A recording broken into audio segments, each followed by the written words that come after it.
ത്രിയേക ദൈവത്തിന് സ്തുതി. ലൂക്കോസ് എഴുതിയ സുവിശേഷം 16-ാം അധ്യായം 19 മുതൽ 31 വരെയുള്ള വാക്യങ്ങളിൽ നിന്നാണ് ധ്യാനിക്കുന്നത്. ആരാരും സഹായമില്ലാത്തവർക്ക് അരുമനാഥൻ ദൈവം സഹായത്തിനുണ്ട് എന്ന ഉറപ്പാണ് ഈ വേദഭാഗത്തിന്റെ പ്രമേയം.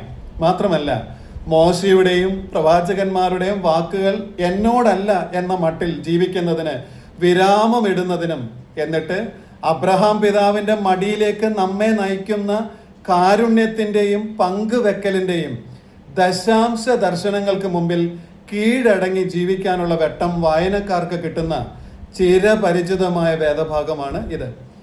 ലാസർ എന്ന പേരുള്ള ഒരു ദരിദ്രൻ വ്രണം നിറഞ്ഞവനായി അവന്റെ പടിപ്പുരയിൽ കിടന്നു.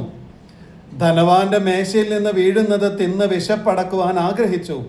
നായ്ക്കളും വന്ന് അവന്റെ വ്രണം നക്കും. വാക്യം 20-ഉം 21-ഉം ആണ്. ഉപേക്ഷ വിചാരിക്കാതെ സാധ്യതകളെ ഉപയോഗിക്കുവാൻ ഉത്ബോധിപ്പിക്കുന്ന വരികളാണ് ഇവ. നിരവധി സാധ്യതകളാൽ അനുഗ്രഹീതരാണ് എല്ലാവരും. എന്തിലും ഏതിലും സാധ്യതകളെ കാണാൻ കഴിയുന്നത് പ്രധാനമാണ്.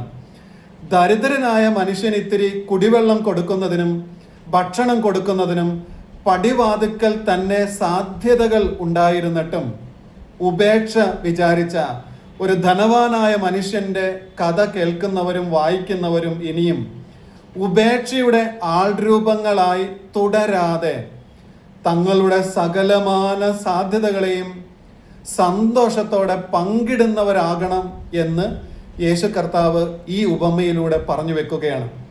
കത്തുന്ന മുൾപടർപ്പായാലും മരുഭൂമി ആയാലും സാഗരമായാലും അതിനൊക്കെ അപ്പുറത്ത് ഒരു കനാൻ നാട് എന്ന സാധ്യതയെ കാണുമ്പോഴാണ് ജീവിതത്തിന് ധന്യത ഉണ്ടാകുക.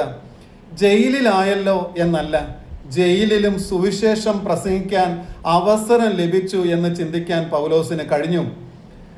മതിൽ തകർന്നല്ലോ എന്ന് കരുതി ദുഃഖിച്ചിരിക്കുകയല്ല, പ്രാർത്ഥനാപൂർവം പുറപ്പെട്ട് മതിൽ പുനർനിർമ്മിക്കുന്നതിന് നെഹമ്യാവിന് കഴിഞ്ഞു. മല്ലന്റെ വെല്ലുവിളി കേട്ട് ഭയപ്പെട്ടിരിക്കുകയല്ല, കർത്താവിന്റെ നാമത്തിൽ ഇറങ്ങിച്ചെന്ന് ഗോലിയാത്തിനെ തറ പറ്റിക്കാൻ ദാവീദിന് കഴിഞ്ഞു എന്ന് തുടങ്ങി ഏത് സാഹചര്യങ്ങളെയും സാധ്യതകളായി കണ്ടവരുടെ പട്ടിക ഇനിയും ഒരുപാട് നിരത്താനുണ്ട്. ചുരുക്കത്തിൽ, സമയത്തിലും സമ്പത്തിലും സ്ഥാനങ്ങളിലും സാഹചര്യങ്ങളിലും സാധ്യതകളെ കാണാനും ക്രിയാത്മകമായിട്ട് ഇടപെടാനും കഴിഞ്ഞാൽ നമ്മൾ നമ്മളെ തന്നെ രക്ഷിക്കുന്ന കർമ്മത്തിൽ ഏർപ്പെട്ടിരിക്കുകയാണ് എന്നോർക്കുക. ധനവാനും മരിച്ചു, അടക്കപ്പെട്ടു. പാതാളത്തിൽ യാതന അനുഭവിക്കുമ്പോൾ മേലോട്ട് നോക്കി ദൂരത്ത് നിന്ന് അബ്രഹാമിനെയും അവന്റെ മടിയിൽ ലാസറിനെയും കണ്ടു. വാക്യം 23 ഈ ലോക ജീവിതത്തിന്റെ മറുപുറം കാണാൻ കണ്ണുകളെ ഉയർത്താൻ ഓർമ്മിപ്പിക്കുന്ന വാക്യമാണ് ഇത്. ധനം ധാരാളം ഉണ്ടായിരുന്നത് കൊണ്ട് പലതും മറന്ന് ജീവിച്ച ആ ധനവാനും മരിച്ചു. ജീവിച്ച കാലം മുഴുവൻ തൻ്റെ കണ്ണ് ധൂമ്ര വസ്ത്രത്തിന്മേലും പട്ടിലും ഭക്ഷണമേശയിലും മാത്രം ഉടക്കി നിൽക്കുകയായിരുന്നു. അതുമാത്രമായിരുന്നു അദ്ദേഹത്തിൻ്റെ ലോകം. പക്ഷേ മരിച്ച് പാതാളത്തിലെ കഷ്ടതകളുടെ ചൂട് ഏറ്റപ്പോഴാണ് കണ്ണുകൾ മുകളിലേക്ക് ഉയരുന്നതും മറ്റൊരു ലോകത്തെ കാണുന്നതും. മരണം വരെ ആ ധനവാന് കഷ്ടതകളും നഷ്ടങ്ങളും ഇല്ലാതിരുന്നത് കൊണ്ട് മുകളിലേക്ക് നോക്കേണ്ട കാര്യമില്ലായിരുന്നു. അല്ലെങ്കിൽ മോശയുടെയും പ്രവാചകന്മാരുടെയും വാക്കുകൾ കേട്ട് കണ്ണുകൾ മുകളിലേക്ക് ഉയർത്തണമായിരുന്നു. അതിനും കഴിഞ്ഞില്ല. അപ്പോഴേക്കും മരണം വന്ന് അയാളെ പുണർന്നു. പിന്നെ പാതാളത്തിൽ. എങ്കിലും ആശ്ചര്യമായി തോന്നുന്നത്, ദാഹം വർദ്ധിച്ചപ്പോൾ അയാൾ മുകളിലേക്ക് നോക്കുന്നു എന്നതിലാണ്. അപ്പോൾ തന്നെ തൻ്റെ സഹോദരങ്ങളെ ഓർമ്മ വന്നു. അവർക്ക് വരാനിരിക്കുന്ന വേദനയെപ്പറ്റി പോലും ബോധവാനായി തീരുന്നു. അവർക്ക് സഹായം ചെയ്യുന്നതിന് തിടുക്കം കൂട്ടുന്നു. പക്ഷേ അയാളുടെ ദാഹവും ബോധവും തിടുക്കവും എല്ലാം ഒരുപാട് വൈകി വന്നിരിക്കുന്നു. മുകളിലേക്ക് നോക്കിയാൽ മാത്രമേ ലോകത്തിൻ്റെ മറുപുറം കാണാൻ കൃപയുണ്ടാകൂ.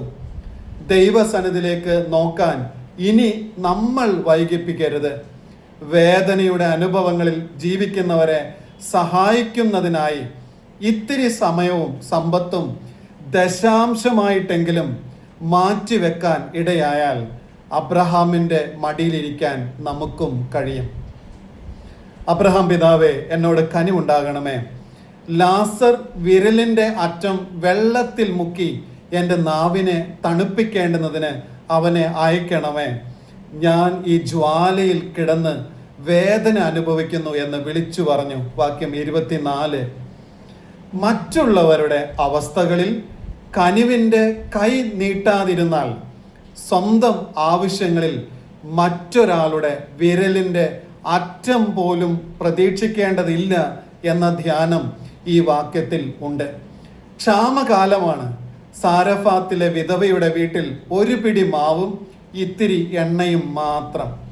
അത് കഴിച്ച് അവർ ഇരുവരും മരിക്കാം എന്ന് കരുതി ഇരിക്കുമ്പോഴാണ് വിശന്ന് ചെന്ന ഏലിയാവ് അവരോട് അപ്പം ആവശ്യപ്പെടുന്നത്. ആശങ്കയോടെ എങ്കിലും അപ്പം ചുടാൻ ആരംഭിക്കുമ്പോൾ മാവ് ലേശം കുറഞ്ഞതുമില്ല, എണ്ണ വറ്റിയതുമില്ല.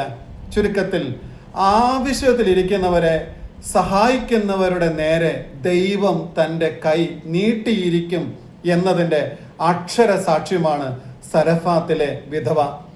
ഇത്തിരി ഭക്ഷണം ലാസറിന് വിളമ്പാനുള്ള ഏർപ്പാട് ചെയ്യുവാൻ ധനവാന് കഴിയുമായിരുന്നു.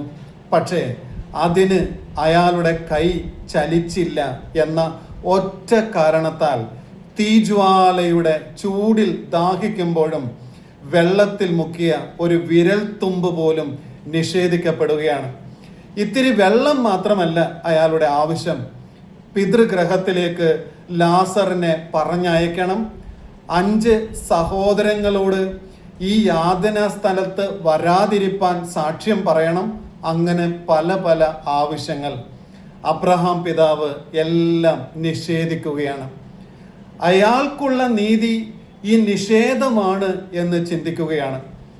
നാട്ടിൽ വളരെ സൽപ്രവർത്തികൾ ചെയ്ത തബീത മരിച്ചപ്പോൾ പത്രോസിന്റെ അടുക്കൽ ആളുകളെ പറഞ്ഞയച്ചു വരുത്തി അവളെ ഉയർപ്പിക്കുന്നത് വായിക്കുമ്പോൾ ആവശ്യത്തിലിരിക്കുന്നവരെ സഹായിച്ചാൽ മരണത്തിന് അപ്പുറവും പ്രതിഫലമുണ്ടെന്ന് ഓർക്കാൻ ഇടയാകുകയാണ്. നമുക്കൊരു ദൈവമുണ്ട്. ആവശ്യങ്ങളിൽ അലയുന്നവർക്ക് ഒരു പിടി സഹായം ചെയ്താൽ നമ്മുടെ ആവശ്യങ്ങളിൽ ദൈവത്തിൻ്റെ കൈ നമ്മളോട് കൂടെ ഉണ്ടാവും. ഉപകാരങ്ങൾ ചെയ്ത് ജീവിക്കാം. അത് നമ്മെ നിത്യതയിൽ എത്തിക്കും. അങ്ങനെ അബ്രഹാമിൻ്റെ മടിയിൽ നമുക്കും ഇരിക്കാം. ആമേൻ.